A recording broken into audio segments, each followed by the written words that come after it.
Royal Rumble. Markle's father is no longer walking her down the aisle.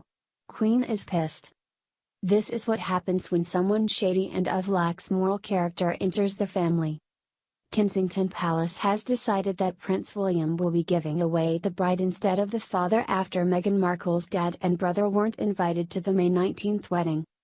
As is customary in any wedding, the bride is given away by any male family member from the bride's side, which is usually the father. But that won't be the case for this year's royal wedding between Meghan Markle and Prince Harry, because neither of the two males in her small family will be at the wedding. Meghan has a half-brother, Thomas Markle Jr., who last year was accused of putting a gun to his girlfriend's head during a domestic dispute. And who also can't seem to keep his mouth shut when talking to the media about Meghan, so he didn't get an invite.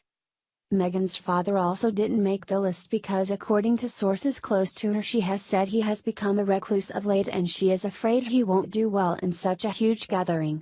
Not to mention the fact that during an interview Harry said Meghan is finally getting the family she never had, which couldn't have made things easier for Meghan's family. Through all this family drama and Meghan's obvious embarrassment of her father and brother, Meghan's sister, Samantha, insists that her father was looking forward to giving away the bride and also giving the customary speech at the wedding. It's obvious Meghan is embarrassed by her family and thinks the royal family is better. Can't blame her for trying to keep her half-brother away, but what's the crime in being a recluse? Wouldn't you be if you had a daughter like Meghan? Too bad Princess Diana isn't around to talk to her about how caring the royal family really is. Via online. So much for the honeymoon phase.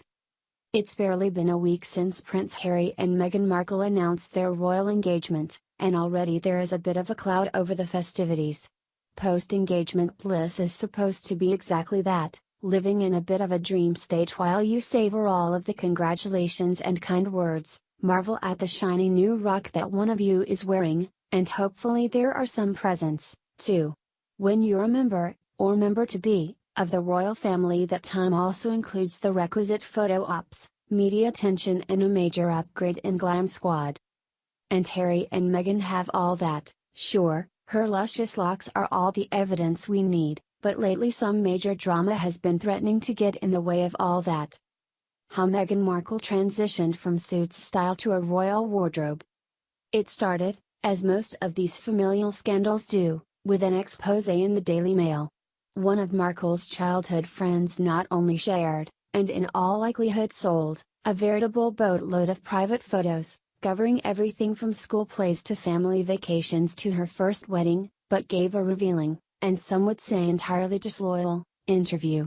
The subject matter ranged from the relatively innocent, like how they became inseparable in elementary school and what it was like to the all-girls private school, to more hurtful revelations like the fact that this friend believes that fame changed Meghan. A headline even circulated that the friend blamed Markle for the destruction of her first marriage. To add insult to injury, Markle's half-sister, Samantha Markle, has been telling anyone and everyone, well, anything and everything they want to know about the future royal. It's widely known that the two women aren't close, it's unknown the last time they even spoke, and it's worth mentioning that she has plans to release a book called The Diary of Princess Pushy's Sister, so the timing of these interviews is anything but random.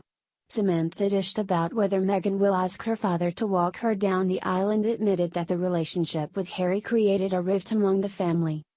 The future prince's uncle has also welcomed photographers into his home and spoke about the upcoming nuptials. While his comments were decidedly more positive and not at all disparaging, it still represents a phenomenon that all those who experience near-instant fame have endured, when anyone you've ever met or spoken to comes out of the woodwork for their own 15 minutes, or 15 seconds, of fame.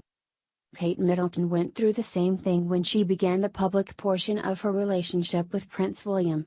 It started before the engagement was official, with the British press dubbing her Weighty Katie, in reference to her perceived patience in regards to getting the ring. Perceived being the key word, there is no evidence to actually suggest that Middleton was sitting around praying for an engagement to save her. During their courtship, several of Kate's college friends spoke to the press about what she was like pre-fame and what it was like to watch the future king fall in love with the future duchess, all without Kate's blessing, It can be assumed. There were leaked photos of everything from dorm room fun to that infamous lingerie fashion show. Meghan Markle vs. Kate Middleton, comparing their first royal engagements. One reason for this woodwork phenomenon is, of course, the attention. But much of the sudden scrutiny that Meghan and Kate were, and are, subjected to take on a disturbingly misogynistic angle. It's hard to imagine that the love life Princess Charlotte's future boyfriends will be put up for as much public debate. Much of the negative talking points around Meghan relate back to her first marriage, often failing to recognize that her ex-husband was just as much involved in the divorce as she was.